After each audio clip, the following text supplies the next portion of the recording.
Assalamualaikum! Ako po ang inyong likod, Kirsten Lim, at makakasama ninyo ako sa panibagong episode ng Tatak Mujib. Alam niyo ba na si Governor Mujib Hataman ang ikasiyam na gobernador ng lalawigan ng Basilan? Alam niyo ba na bago siya naging gobernador ng Basilan, siya ay naging regional governor ng Autonomous Region in Muslim Mindanao noong 2011.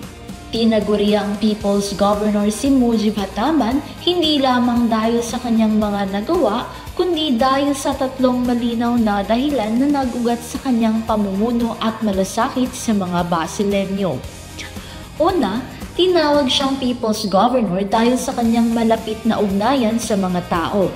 Lagi siyang nakikisalamuha, nakikinig at tumutugon sa bawat hinaing mula sa mga magsasaka at mangingisda hanggang sa kabataan, kababaihan, mga senior citizens, mga PWDs at iba pang sektor ng lipunan. Ikalawa, siya ay People's Governor dahil sa kanyang serbisyong tapat at bukas.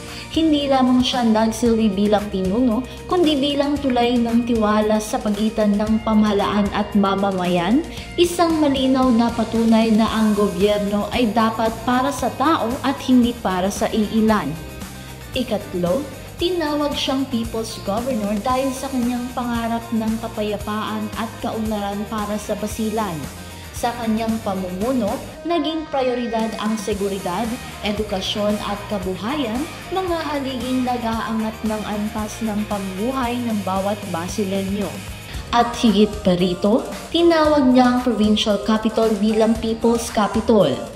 Hindi ito nanatiling pangalan lamang sapagkat sa bawat sulok at bawat desisyon, dama ng tao ang presensya at malasakit ng isang lider na tunay na nakikinig at naglilingkod. Kung dati, dinala natin ang boses ng Basilan sa Kongreso. Ngayon, bilang gobernador, tungkulin nating tiyakin na bawat sulok ng ating lalawigan ay naririnig, nabibigyan ng pagkakataon at naipaglalaban ang karapatan ng bawat isa sa ating mga kababayan. Ngayon, araw-araw bahagi na ng trabaho natin ang makaharap ang ating mga kababayan. Makausap kayo at tumapak sa mga kalsadang tinatapakan nyo. Lahat ng ito, direkta nating haharapin. Hindi mula sa batasan sa Maynila o sa regional government sa Cotabato, kundi mismo mula dito sa Kapitolyo ng ating lalawigan.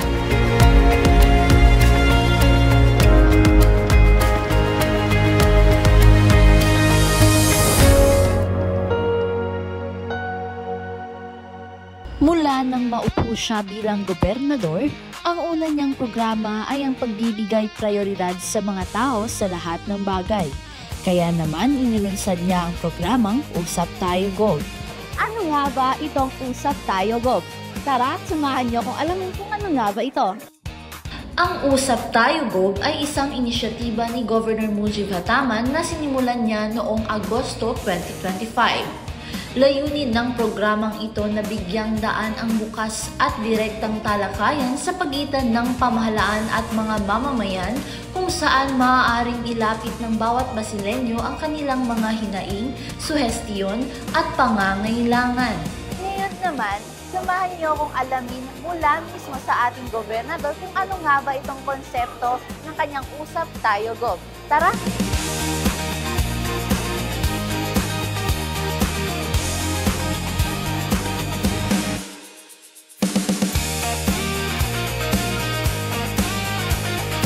Well, actually ito yung parang yung every Wednesday na pakikipag-usap sa mga tao. Kumbaga yung whole day ng Wednesday, talagang nilalaan ko lang sa tao. So wala akong ibang entertain unless yung break, pati emergency. So lahat yon kung anong concern nila. So lahat ng concern ng constituencies ng Basilan, pati Isabela. Actually maraming taga Isabela. Actually, buong Basilan naman. Pero kung pansinin nyo, ang isang maganda sa kanya, kasi malalaman mo kung ano yung priorities ng tao. Maganda siya, kasi guided kami Parang ako ngayon, nag-ship ako nung, halimbawa, budget na namin for 2026.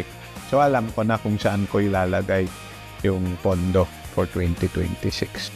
Isinasagawa ito tuwing Huwebes sa provincial capital ng Basilan sa Santa Clara, Lamitan City, ngunit paminsan-minsan ay dinadala rin sa iba't ibang munisipalidad upang higit pang maitaguyod ang layuning palapitin ang gobyerno sa mga mamamayan. Paano nga ba ang proseso ng Usap Tayo Go? Una, magkakaroon ng registration kung saan kailangan mong ilagay ang iyong basic information. Pangalawa, bibigyan ka ng waiting number at kailangan mong maghintay hanggang sa tawagin ka. Pagdating ng iyong oras, ikaw ay makikipag face-to-face conversation at assessment mismo kay Governor Mujib Hataman.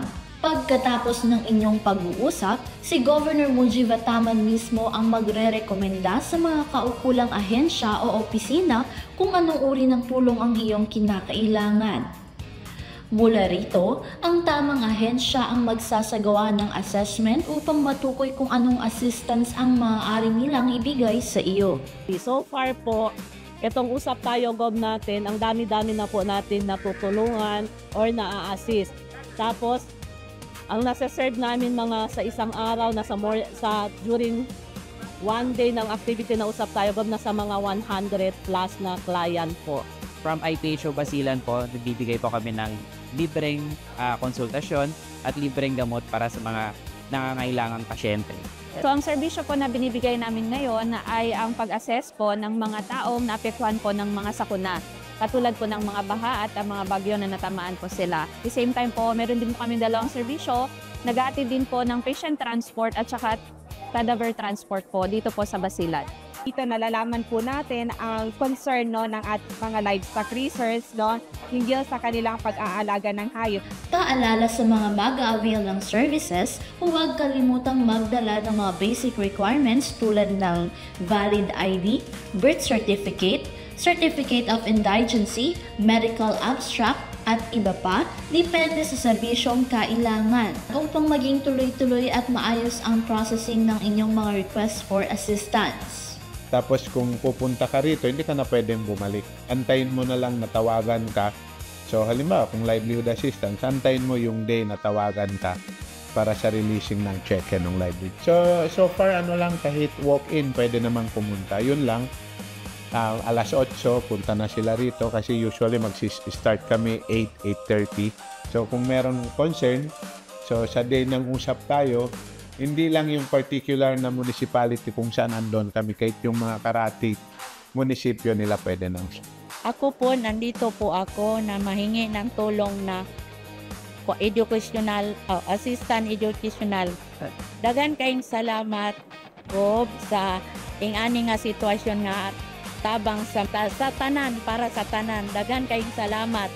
Especially kay Gob, maraming salamat po for giving this beautiful opportunity for all Basileños po, and sana po tuloy-tuloy din po ito. At sa pagtatapos ng episode na ito, malinaw kung bakit si Governor Mujib Hataman ay tinaguriang People's Governor.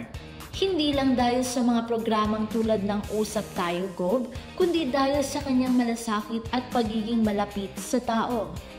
Siya ang leader na nakikinig, tumutugon at tapat sa paglilingkod, isang pinunong may pangarap ng kapayapaan at kaunlaran para sa bawat Basileño. Kaya kung tatanungin, bakit nga ba siya tinawag na People's Governor? Dahil si Mujib Hataman ay hindi lamang opisyal ng gobyerno. Siya ay pinunong naglilingkod ng may puso para sa lahat.